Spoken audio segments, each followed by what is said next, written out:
Wow, elevator express থেকে আমি মুগ্ধ।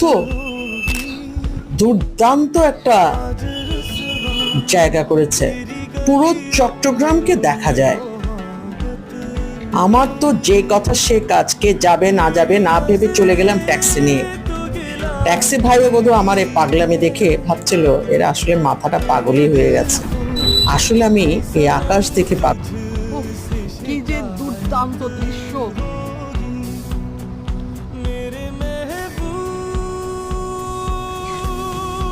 এই দৃশ্য না দেখলে আসলে বোঝা যাবে না।